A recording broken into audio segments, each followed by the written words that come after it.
नमस्कार दोस्तों, नया भारत में आप सभी का स्वागत है।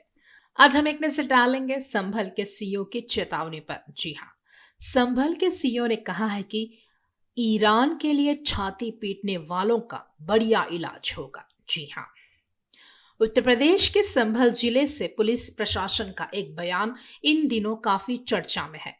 संभल कोतवाली में आयोजित पीस कमेटी की बैठक में सीईओ कुलदीप सिंह ने कहा है कि अमेरिका, इजराइल और ईरान के बीच जो युद्ध चल रहा है, इसका असर यहाँ नहीं दिखना चाहिए। यहाँ के कुछ लोगों को यदि दिक्कत हो रही है तो उस विमान में बैठकर ईरान चले जाए जो भारतीय लोगों को लेने के लिए जा रहा है। ईरान जाकर लड़ाई लड़े, लेकिन शहर में कानून व्यवस्था पर इसका जरा भी असर पड़ा तो फिर हम बढ़िया वाला इलाज करेंगे। सीईओ ने कहा है कि किसी भी देश के विरोध में कोई पट्टी स्लोगन ना दिखे और ना ही नारा लगना चाहिए। हम हिंदुस्तानी हैं और सुकून से रह रहे हैं। जहां विवाद चल रहा है वहां के देश जाने।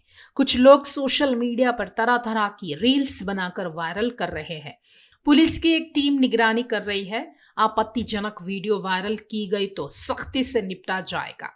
कह रहा हूँ, बहुत सारे लोगों को ना उनको खुजली इस बात की मची है कि साहब झगड़ा तो हो रहा है ईरान के इजराइल के बीच में, और वो बीच में ना अपनी टंगड़ी घुसाए पड़े हैं। भाई अगर इतनी दिक्कत है तो आप बैठ जाओ जहाज में। जब जहाज लेने जा रहा है वहां ईरान में फंसे हुए भारतीयों को, तो जहाज में बैठ जाओ और चले जाओ और जाओ लड़ो ईरान की तरफ से, लौट के आ जाओ। लेकिन किसी दूसरे दो देशों के बीच में झगड़ा हो रहा है और उस झगड़े का अगर हमारे देश में कानून व्यवस्था पर कोई असर पड़ेगा तो हम फिर इलाज कराएंगे बहुत बढ़िया वाला। कहीं पर किसी भी प्रकार का किसी नमाज में, अलविदा की नमाज में या जुमे की नमाज में कोई भी किसी प्रकार के किसी देश के विरोध में, किसी के विरोध में कोई स्लोगन, कोई पट्टी, कोई नारा, ये नहीं होना चाहिए। हम हिंदुस्तानी हैं, हम भारतीय हैं, हम यहाँ सुकून से रह रहे हैं। दो देशों के बीच में, चार देशों के बीच में जो लड़ाई हो रही है वो उनके अपने अंतर्राष्ट्रीय मुद्दे हैं, वो जानेंगे उसके लिए। लेकिन कोई आदमी आए, साहब 10 आदमी खड़े होकर छाती पीट रहे हैं, हाय हाय हाय साहब ईरान को मार डाला, ईरान को मार डाला। अरे भाई इतना वो है तो चले जाओ ईरान, इसको जाना। लेकिन ये चीजें बिल्कुल हम बर्दाश्त यहाँ नहीं करेंगे कि हमारे यहाँ आके कोई भी आदमी अपने देश में आके यहाँ कोई फिजा बिगाड़े। है कुछ लोग ऐसे, एक दो जगह, एक दो कस्बों में लोगों ने इस तरह की हरकतें की है। तो हम दूसरे की लकड़ी, जबरदस्ती की लकड़ी, अरे उनको लेना दो भाई, तुम क्यों ले रहे हो उनकी लकड़ी? अगर ईरान के और अमेरिका के बीच में कोई विवाद है या कोई दूसरे देशों के बीच में विवाद है तो वो अपना सुलझा रहे हैं। अगर जरूरत पड़ेगी तो हमारी सरकार का काम है वो देखने का। लेकिन हम इस तरह से कोई ऐसा काम करें जिससे लोकल लेवल पे स्थिति खराब हो जाए या लैंड ऑर्डर की समस्या आए, आपस में कोई गम नष्ट आए, कुछ आए, तो वो चीज कतई बर्दाश्त नहीं होगी। ये चीज आप सबको एक बार बता दीजिए। पीस कमेटी की बैठक में सीईओ कुलदीप कुमार ने दो टूक कहा है कि जिन्हें ईरान इजराइल युद्ध से ज्यादा दिक्कत है वे जहाज पकड़कर ईरान चले जाए और वहां से लड़े। उन्होंने चेतावनी दी है कि यदि दो देशों के झगड़े का असर भारत की कानून व्यवस्था पर पड़ा तो पुलिस बढ़िया इलाज करेगी। सीईओ ने नमाज के दौरान काली पट्टी बांधने या किसी देश के विरोध में स्लोगनबाजी ना करने की हिदायत दी है। उन्होंने साफ कह दिया है कि नमाज केवल मस्जिद के अंदर होगी और सड़क पर आने वालों को जेल भेजा जाएगा। प्रशासन की इस चेतावनी का उद्देश्य त्योहार को शांति और भाईचारे के साथ संपन्न कराना है। सीईओ के इस बयान पर राजनीति शुरू हो गई है। कांग्रेस सांसद इमरान प्रतापगढ़ी ने सोशल मीडिया पर सवाल उठाया है कि क्या लोकतांत्रिक देश में वर्दीधारी की ऐसी भाषा मान्य है। उन्होंने इसे मौलिक अधिकारों का हनन बताते हुए यूपी पुलिस से अधिकारी को संविधान की प्रस्तावना याद दिलाने की मांग की है।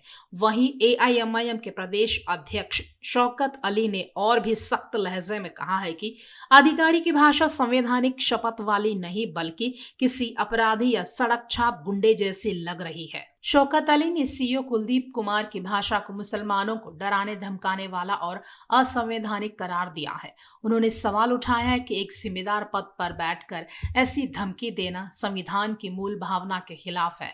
शौकत अली ने पूछा कि अल्पसंख्यकों को इतना कमजोर क्यों समझा जा रहा है कि उन्हें सरेआम धमकियां दी जा रही है। उन्होंने मांग की है कि इस विवादित बयान के लिए सीईओ के खिलाफ तत्काल मामला दर्ज कर निष्पक्ष जांच कराई जाए।